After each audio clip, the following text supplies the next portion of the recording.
Welcome to episode 3 of Crosstalk Wrestling. Today on the show, we're not doing it on Google Hangouts. We're doing it in person, live to tape. Today on the show we have Roy, the owner of Ontario Championship Wrestling. Yeah. What's the website for that, Roy? ocwrestling.ca. And we have Justin, who is a wrestler for OCW. What else do you do? That's about it. That's about it. And what's the website again? I don't know. ocwrestling.ca. Now, they're having a big show coming up on Friday. No, two. Two big shows. That's right. One's out of town, right? Friday and Saturday, yeah. So we have one in Kingston and one in Deserato. So if you're in either of those towns, make sure you go check them out. Can you name any, what they can look to see on these cards? Me. Me. There you go. That's enough, isn't it? Yeah, I would say. Yeah. What's your big main event? Me? The main event for the Friday show is Catalyst versus Keaton for the OCW heavyweight title. And then Saturday, it's going to be a six-man tag match. It's the Alliance versus the Empire. So lots of action there. Yeah. Should be good. So go check out ocwrestling.ca. But we're here to talk about WWE and TNA. Okay. Good. You guys, you saw the pay-per-view. Yep. You did not, but you can talk TNA. Yes. You know of TNA. Yeah, I've heard of it. What did you think was the biggest match on that card? Lockdown. I would have to say the biggest match that they pushed was the Bobby Roode and James Storm match, but it was disappointing. Let's just leave it at that. I'm not going to put the finger on anybody because I have no idea how they go ahead and book their shows and all that stuff. But from top to bottom, the whole show for me was disappointing. It wasn't what I expected from the push and from the storylines and everything else. It made me feel like I got gypped for what I paid for ordering a pay-per-view. That's a shame too because the storylines are starting to come together, but you build and build and build on free TV, and then you get somebody to pay, and now it's like I'm thinking, why would I bother to order the rest of another pay-per-view when I could see what happens Thursday night and be more entertained than if I would have paid the pay-per-view rate. I had every intention of ordering it. I would say I ordered 90%. Yeah, and I ordered probably 30%. Right. But this one, the storylines were I was really intrigued with the Bobby Roode and the James Storm storyline because they're bringing in Big and Rich and and they're starting to make me give a shit about TNA and for that bit, and that's why I ordered it, and it was just well, this is a letdown. Yeah, when I got home, I was at Wrestle Reunion all weekend, and when I got home, I decided that I wasn't going to order it, and I thought maybe, if the replay looked good enough, if it got enough of a kind of a push online that I probably would order it. I was looking forward to seeing Storm and Roode. I was looking forward to seeing how the Lethal Lockdown turned out, Garrett Bischoff or not. I was looking forward to seeing how the Kurt Angle. Yeah, the Kurt Angle and Jeff Hardy match, the knockouts, how everything looked to me like it was going to be good, so I'm disappointed to hear that it was disappointing. that match to me, Jeff Hardy and Kurt Angle, was it? It was true. Yeah, it was you've seen it 100 times. You know what I mean? Although I do have to say that was the match of the night. Yeah, but if you just rewound your TV set and your PVR, sometimes I'm okay with that. If I can watch, I've watched matches over and over and over again. And I'm entertained by two guys. You can watch CM Punk. We could go to CM Punk and Jeff Hardy as an example. Yeah. That match happened probably 6 or 7 times before Hardy left. But each one of those matches to me was more entertaining than the last, and it kind of progressed. Same guy with Benoit Angle. Yeah, same thing, right? You can watch those shows. Can you say that on this show? Is it Benoit's not off limits on this show. Really? I love Benoit. How do you sleep? I don't say. Okay, let me just explain this. My wife has a huge problem with Mike Tyson because of his past. But she's okay with Benoit? No, she doesn't know anything about Benoit. Right? Wow. But my point is that bite a guy's ear off, but you have to be able to separate what they did in a business and what they did personally. I agree. Wait. You don't think biting somebody's ear off is personal? That's not business. No. She hates Tyson because of he beat his wife. Oh, yeah. Yeah. Well, and she can't get over that. And I said, like, enjoy Tyson for his crazy, stupid antics and how he acts on camera. Right. It's just dumb. It's great. But it's same thing for Benoit in my case. Is like, I don't agree with what he did. However it went down. but in the ring, he was the best. You Best can't deny around. that. I agree with you in that respect, for sure. Yeah, but you can respect the wrestler. You can't respect the Yeah, you man. just can't respect the human being that was. Yeah. And again, you don't even know how his brain was affected by wrestling, by chair shots, by medical stuff. You don't know. Yeah. Well, you don't go on a 20-year cycle non-stop and not be affected. That's right. You know, like, never mind everything else that he was doing to his body as well. Yeah. But certainly the drugs would have had to have played a part. At least in my, I'm no doctor. Well, you know yourself, just smoking weed and doing recreational. What do you mean right. you would know yourself? In general. Oh! In general, of people that you've noticed Right. doing that. You know, Sean? same with drinking beer. In general. I would put beer and weed in the same thing. You smoke enough weed, you're just going to get lazy and lethargic and all that stuff. I drink enough beer and I've gotten pretty fat.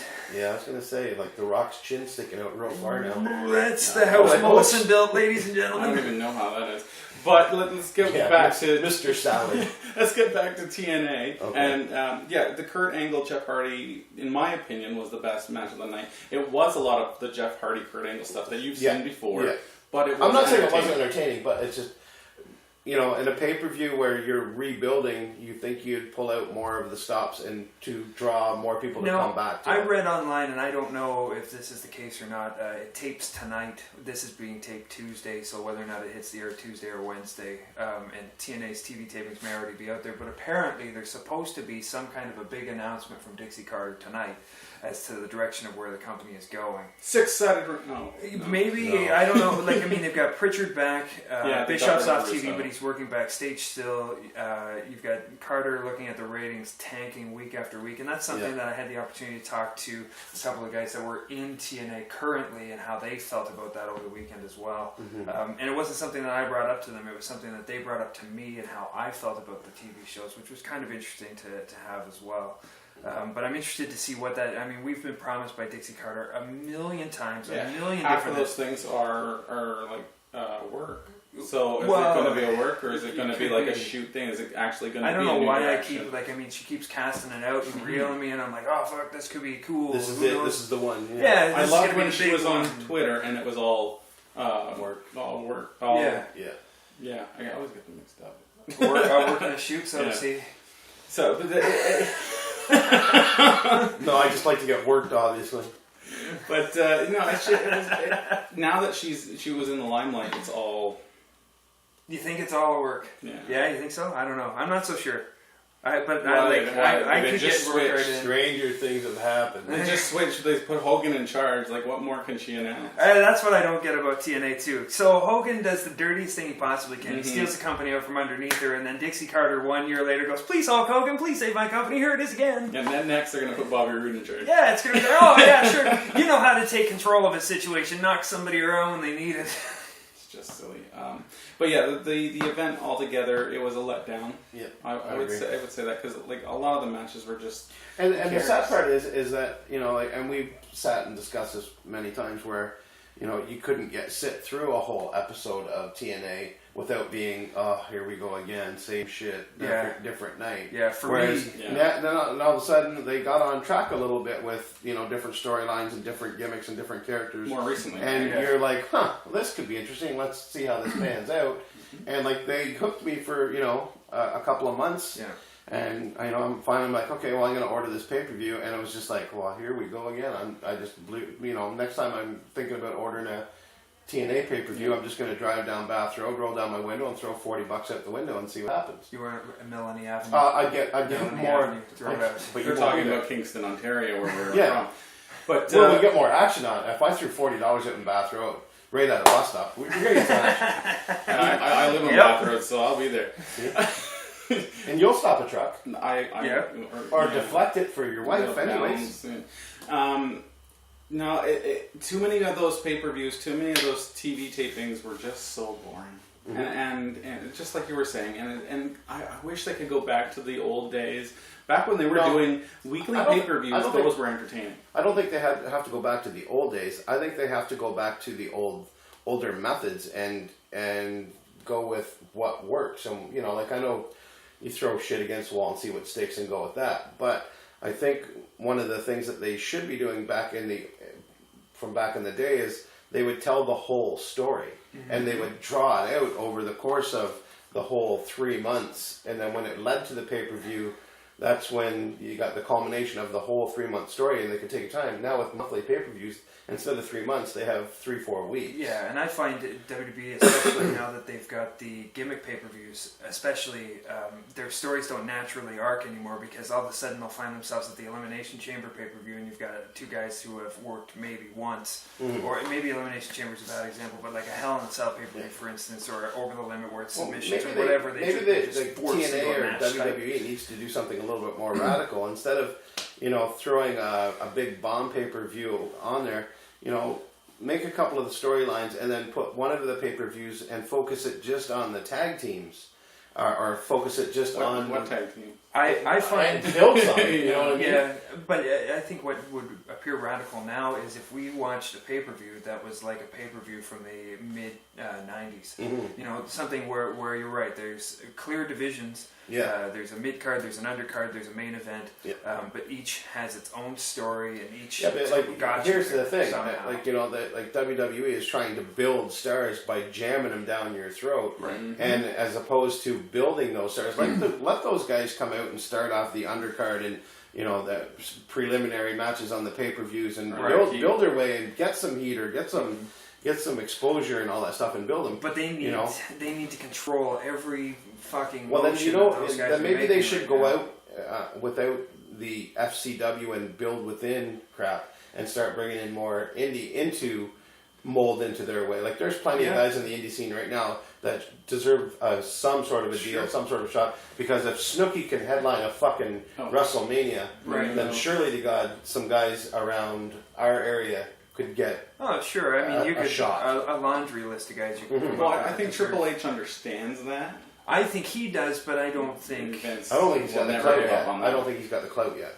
Not yet. I think he's got way more clout than he did, and you can see that in the last year and a half to 2 years. Yeah, but obviously he doesn't have enough clout because he still can't bring in and keep Kevin Nash. Well, I don't think he'll have enough clout until Vince dies. Yeah. Or Vince is. That's not an idea. In some way. Yeah, whether or not he even wanted to keep Nash, I mean, it was kind of a spot for a body. Did you watch that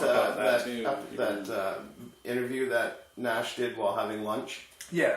Where it sounded like he was going to die eating his noodles or whatever the hell he was eating. Now, as Triple H, do you want that as your liability? No, I don't know that I do. Like, he's my buddy and all, but he's die on your own time. He's a good person to have on a Legends contract. I agree. But there's no place for him. And I think he still is under a Legends contract, if I'm not mistaken. So he's one of those guys that you can call up and throw him in the Rumble and get a great pop and work for 15 seconds and or do a quick little thing. Yeah, that's great. He even cut a promo.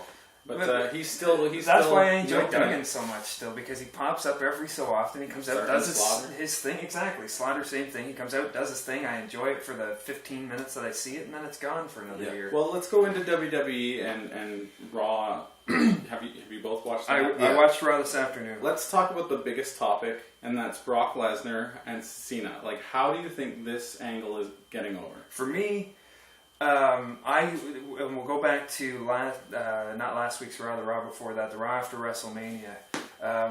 I sat on the edge of my seat the entire time waiting for Brock Lesnar's music. I knew it was happening. So did everybody else. Everybody on God's green earth. That's unfortunate.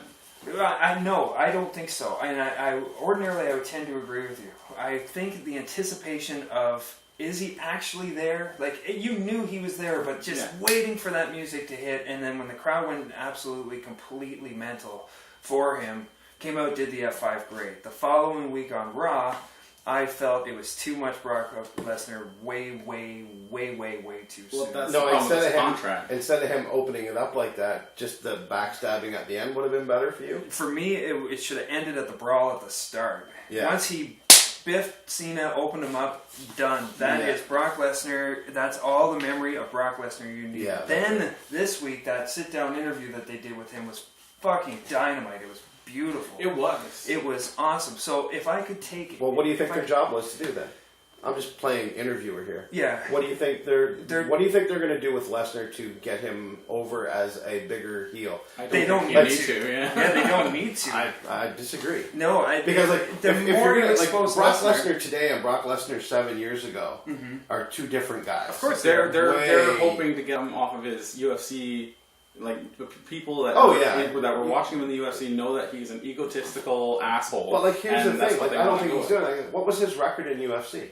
It was good. I don't know. No, it wasn't. It was only like it was 5 average. It was like 5-3 or 5-2. It wasn't great. That's good. You know, and like I'm not saying he walked into the UFC heavyweight division and won the belt. Like people just don't walk. He didn't walk in. His first match, he got tapped out by Frank Mir. The second match, UFC. That was the not second UFC. match that he had with Frank Mir looked scared to death. And then, have you seen a lunchbox fly at your head? and Shane Carwin teeing off on that boy's head. He should have lost that. I'm not saying it. Right here. I didn't say there were spectacular UFC is matches. more of a work than the Fed because they got the earpiece in there and you could hear Dana White in the background screaming, "Let him go! Let him go! Let him go!" I'm not because saying if it would have been any other fight and that guy would have been pinning somebody up and just cranking him, Brock Lesnar wasn't defending. He was blocking every punch with his head. Yeah. They should have stopped that fight and that would have been the end I'm not saying that they shouldn't. And then the fight that he had with, what was that guy's name? Just fed him. Alistair Overeem? No, the Overeem, that fight. Overeem killed him in 9 seconds? And after he was gone for a year and he couldn't train. I'm not saying Brock Lesnar is the be-all, end-all of the UFC, but he's a legit fucking badass. And he was in the Fed before, I understand that. And when he came back, not this week, but last week on Raw, and they overexposed him in the interview segment backstage. Yeah. They overexposed him again at the end of the show. It was just like obviously they're getting away from their PG rating then. Yeah, look at us. We've got Brock Lesnar. How fucking cool is that? Mm-hmm. And I'm thinking it was cool, but now I've seen him 15 to I began that's the to problem not with care. his contract. Like he is coming back as a wrestler. Almost full time, but he's coming back as a wrestler. He's not coming back as a movie star who is doing appearances. Right. He is Rock. For anyone who's wondering what I was referring to, this shows Extreme Rules. Like he's gonna face Cena at Extreme Rules. That's really quick. Right. But that's just based on he's coming back as a wrestler. Right. And they're hoping that after the 1 year he'll resign, which I wouldn't doubt. I wouldn't doubt it either, and I think the end of the year looks like Brock versus Rock. If I had my story tale ending... Now, is there any story on John Cena taking a walk for the summer and doing something else? I wouldn't be surprised, but they can always do anything with him. That's the problem with Cena. It's a good thing. Why on Raw last night would they have Albert go over on him? Because now... Because the underdog story. That's right. They've treated Cena like Superman for so long that they need to get sympathy on him somehow. People are looking at John Cena and looking at Brock Lesnar and going, Cena can take Lesnar. That's horseshit. I don't care what anybody says about Brock Lesnar. He will pound the piss out of John Cena. And I think John Cena is a tough guy. They're going to go toe-to-toe at Extreme Rules. Yeah. And it's going to come off that way. And... they have to have Brock win this, or else it's just like why? Or the story's over. If we were talking UFC, Cena in a cage, Lesnar in a cage. But we're not talking that. We're talking about a paid fucking murder. That's what we're talking about. So they're trying to put sympathy on Cena to make it seem like, get the fans behind him, push him a little bit further. And make it seem like he might pull it out, but he's not going to. Well, it doesn't make sense to me. It seems to me like they're pulling John Cena like Plastic Man. One way here, just before WrestleMania, they did the whole Kane and him storyline where he was going to make him join the dark side and all that stuff, and obviously you've seen how that didn't work. Horrible. And they just dropped it like didn't happen. The Scooby-Doo WrestleMania deal. Kane's out there going... Yeah, and all of a sudden now Kane's battling Zack Ryder, which... I know you love Zack Ryder. I don't love Zack Ryder. Yeah. I love Zack Ryder's internet show. And the guys that, for me, guys like Ziggler, who... That's if there was one guy. There's the guy that we disagreed on because I didn't see anything that you've seen in him, and now I'm a believer because I think Dolph Ziggler would be one of the guys that can take anybody. I also see Cody Rhodes in that role as well. I disagree. He has grown exponentially. Yeah, but he still needs to. He still needs more. He still needs more, but he's at that level where he's just at the top of the mid card, and he's just waiting to go over. And that's the same thing with Ziggler. Ziggler has proved himself, but they dropped that. I think they need more seasoning with Cody and... I put Cody and Zack Ryder in the same boat. You have a very passionate group of people that think that those two guys are awesome, and then you've got, in my case, myself, I look at them and I just don't see it. I don't, when I watch their matches... Yeah, but don't forget though, that's part of the circus. That's part of Vince's circus. No. Because there's the Jersey Shore boys out there watching WWE and loving Zack Ryder. And there's the other young kids watching Cody Rhodes and thinking this guy's the bomb, whereas you and I, being on the other side of the curtain, we look at it as more like who's more entertaining in our minds. So like it's a tough position to be in because you got to have all these characters in your circus. But if I were to look at all the different characters over the course of time, though, and I were to weigh like a Zack Ryder or Cody Rhodes character against some of the mid-card characters from years prior, I would put the older characters, maybe I'm glossing over and I'm remembering them a little bit too fondly, but a guy like The Godfather wasn't exactly the greatest wrestler in the entire world. Yeah, but he was entertaining as hell because he had hosts. Right, and I would put him in the same position right now as I would Cody Rhodes. Yeah, but it's a different situation because unfortunately, Godfather can't go in terms of wrestling skill. Like he can't. He's not up there. Cody was a fantastic wrestler, but he wasn't there for that. I know it's a different situation altogether. It's just like you're trying. Like you I'm compare, probably weighing it unfairly. Ric Flair 86, 87, 88 to Ric Flair today. It's like shut the door on the deal. This is where we're going in WWE. It looks like everything's going the way of Daniel Bryan, the way of Cody Rhodes, the way of Dolph Ziggler. You have the smaller guys starting to get over. I'm okay with that. You have the odd ones out, like you have the Giants. You have Cena, who now is an odd one out. There's not that many like big, huge muscle guys getting over, as there was before, and it's great in my opinion because I now would agree with that. All these indie stars, as we go back to this subject, can come in and be themselves and be what they've gotten themselves over as on the indie circuits, and make it in the WWE, and it's going to open a huge door. Right. Well, when you just realized you got the WWF logo on here, you can get sued. Maybe. Right. Well, like you look back at can I say even 5 years ago, where it was nothing but muscle bound and punch, kick, stomp wrestling, and that was it. As opposed to now, like you watch Dolph Ziggler and even Chris Jericho today is still as good as any one of those guys, and entertaining as hell. I don't agree with the just with the lifestyle that CM Punk has chosen for himself to be exploiting that, only because it's a serious disease. I think it's his choice though, and it's so apparent. Like he uses it so often that it's bound to happen. And as long as he's for me, having lived that, it's I would never choose it. So are you in the same boat when it comes to wrestlers using their kids? Oh yeah. I would put kids above straight edge lifestyle. As long as CM Punk's been a wrestler, his character has always revolved around the fact that he's a straight edge guy. And as long as I've ever known him, I've worked on a lot of shows with him before he made it. He was always that guy. He was always a straight edge. Yeah. But like very rarely do you come into a situation where a guy wants to involve his children. Yeah. And I would be uncomfortable with that as a wrestler. Unless you're Hulk Hogan and you get a TV show out of the deal. Yeah, Hulk Hogan, Ric Flair. The only time I can ever remember, for me, I found very few of those entertaining. The only one I really found entertaining, it might have been the fact that I was about 15 years old when it happened, was when the Sandman and Raven did the angle where Sandman's son went over to Raven and did the pose and then caned him, and like that to me, I was riveted to that television. Yeah, but that was a 15-year-old being riveted by another 15-year-old. So he was like 7. He was wow.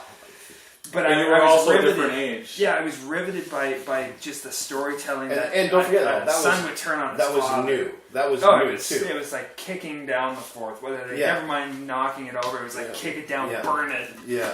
Well, that's what they wanted to do. Yeah, But and it like, worked. how do you break down the fourth wall now without getting too personal in this way? I don't think you have to Yeah. anymore. I think in a lot of cases, like the damage has kind of been done, and I really Well, appreciated you the can't fact. put the shit back on the horse. Right. I appreciated the fact that they tried to put wrestling somewhat back in a box where you've got like very clear good guys, very clear bad guys. Like Cena, we were talking about this earlier today. Cena is the all-American hero. He's kind of our generation's Hulk Hogan. And then you've got like a very clear bad guy that he feuded prior to The Rock with Kane. It's very simple. It's just he's a bad dude.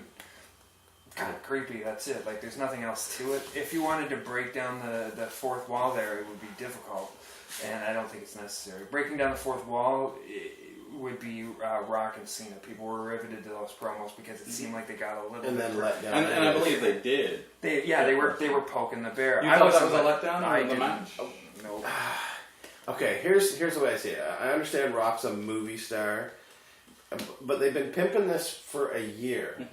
You would have thought that The Rock would have had himself in the best shape possible. He was in good shape. He was in good shape, but he wasn't in great shape. But Cardiovascularly, maybe not. Yeah, because like you could see John Cena carrying his ass, and the man weighed a Yes, ton. especially in the first part of the match. Yeah, like it was clear cut. Like John's up and ready to go, and Rock is still down there, and he is just. But there's a guy who, and I'll take it back to Brock Lesnar. He walked into the main event of WrestleMania 7 years later. Yeah.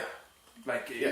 that Yeah, is but a he was- high profile. But That's but like big as it he gets. had the credentials too, right? Like he was 7 another guy years that is a long got jammed time. down your throat for Yes. 3 years. And I hated it, and I still do. I really, really, truly dislike The Rock. I'm not defending The Rock at all, but I am saying that I was impressed by the condition he showed up in. I'm impressed that he was able to hang as well as he did, and I didn't think the match was that bad. I thought the match was great, and especially I after think coming off of Hell in a Cell. See, while I'm watching the Triple H and Shawn Michaels and Undertaker deal, I was just like blown away about just Should have made that how much the it end. was. It That should have been the definitely. main event.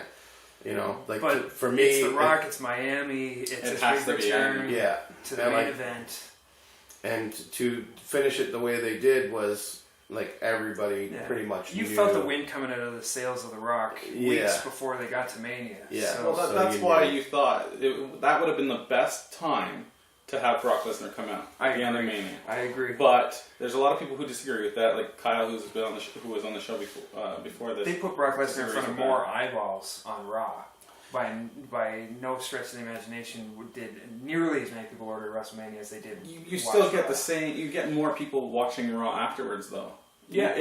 Yeah. Is that what you're? Yeah, that's what I'm Okay, saying. sorry. Yeah, like the Raw to cart Brock Lesnar out in front of the most eyeballs possible, I think is a smart move. For me, as a feel good moment to end that pay per view with a punch to say like, holy shit, what's going to happen next? If Brock Lesnar had carted his ass out then, that would have been awesome. But Well, I understand why they waited. I was saying to Kyle, you could have got over this whole thing by just saying, okay, at the end of that match, the Rock Cena match, you have them go to congratulate, go to shake their hands, even though there's an issue there, but have it happen, and just while they're about to touch hands, you have Brock come out to the stage and just stare them down. You could just end WrestleMania just like that. You don't know who he's after. Right. It just end it like that. It's a big surprise, and then the next night people are going, why was he there? Right. Who was he looking and at? continue on the. And the million people that ordered WrestleMania called a million other friends to tune into Raw. You're Well, right. That would have. That look at absolutely now, would have worked. both of us being in indie wrestling now and all that stuff.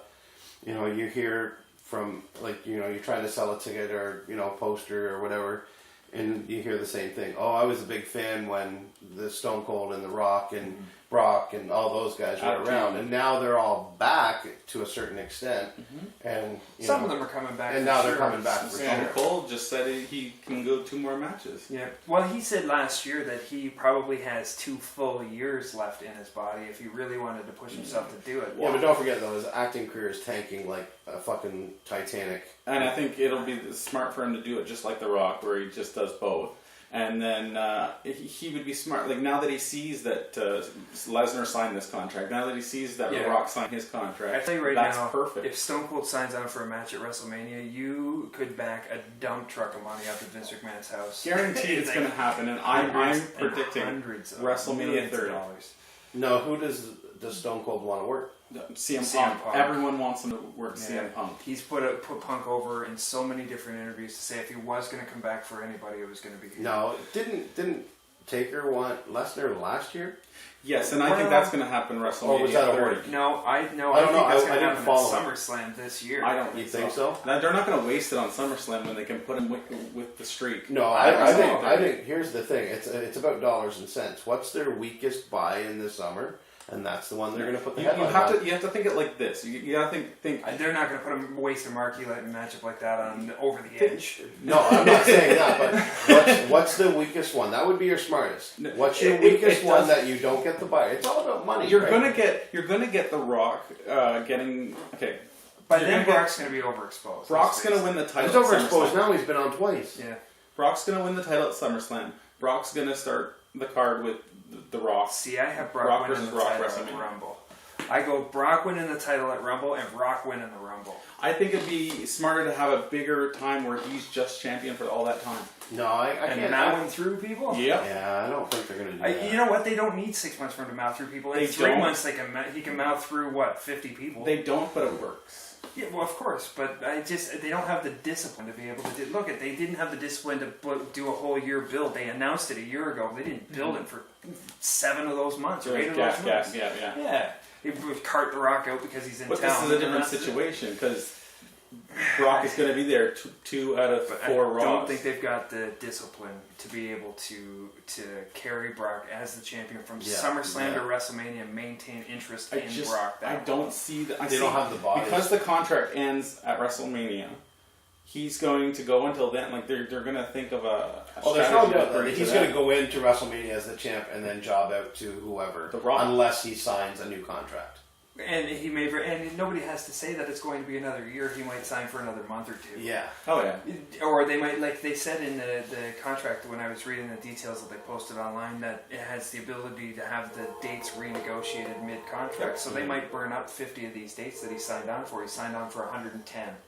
Mm-hmm. So if he signed on for 110 dates, they burn through 50. And they're like, you know what? We could really use him for another 25. Let's throw another $5 million at him and see what he's worth. Or they might just do another big contract like Randy Orton. Right. I'd like say, okay, this is where you're at. This is how you've been in the ring. Mm-hmm. Based on that, and we'll give you a reduced schedule because we know you're not going to come every week. Yeah. We know you're not going to go to live events. Right. Because that's just not you. You're lazy. Yeah. That's Brock. He might do, like I said this to the wife the other day, I said he'll probably do the Garden if it's a house show. Mine? Both. Oh. That wasn't mine. Yeah, it could be too. He'll do the Garden if it's a house show. He might do the Cow Palace if it's a house show. Like those really big house show venues, he might maybe possibly do. Overseas. Yeah, maybe. I doubt it. I doubt it. But I think whatever the boss tells him he's going to do is what he's got him for 100 dates. Yeah. So, like, I mean, if you're going to cut him on TV for 100, great. She's going to try and get him to chew them up right away. Yep. So. Well, they went they don't need it overseas because they get enough hype there. Now, does this mean we got to go through more Sable crap? Nope. No. She's not completely now. done, right? Yeah, I think one of his terms in his contract, and that's the big rumor going around, is that she's going to be inducted in the Hall of Fame next year. Which is fine. I'm okay with that. Fine with that because she deserves the spot just because she's a big diva in the past. If Sunny can be in there, so can she. Yeah, Sunny, I'm just saying. and then there's Sable, and then next is China.